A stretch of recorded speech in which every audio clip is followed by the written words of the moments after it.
kind of understanding exists between the wild goose and domestic geese.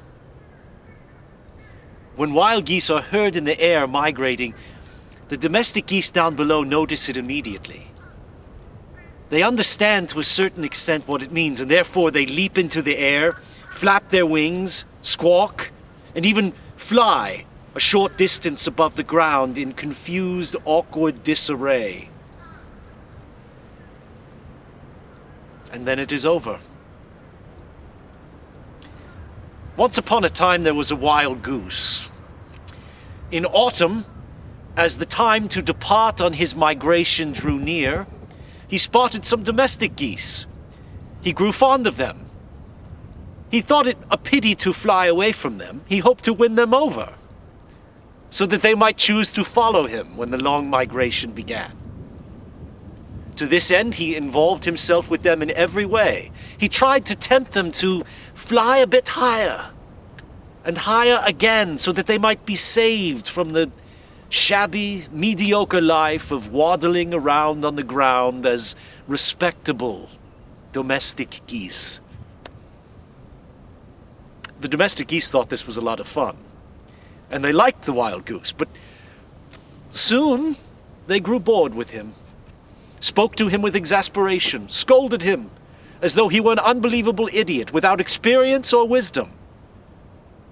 And alas, the wild goose became too familiar with the domestic geese, who had gained power over him, so that their words mattered to him. And in the end, the wild goose became a domestic goose. Suppose the domestic geese had their divine worship, their church going. Every Sunday, they meet together and a gander preaches.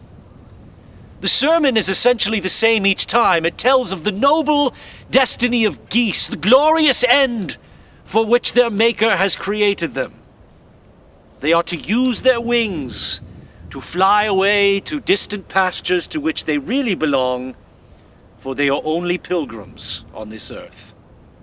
Thereupon the meeting breaks up, and they all waddle home, only to return the following Sunday for divine worship and waddle home again.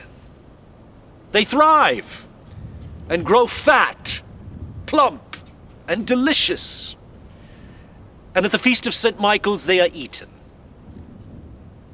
And that is as far as it ever gets. For while their conversation on Sundays is all high-sounding, on Mondays they gossip about the several geese who have tried to use the wings their Maker has bestowed upon them.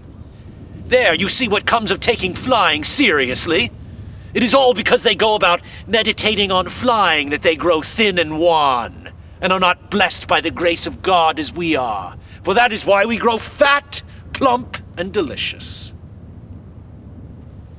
And the following Sunday, off they go to divine worship, where the old gander preaches of the noble destiny of geese, and of why they were given wings. The same is true of divine worship in Christendom. Man also has wings. He has imagination.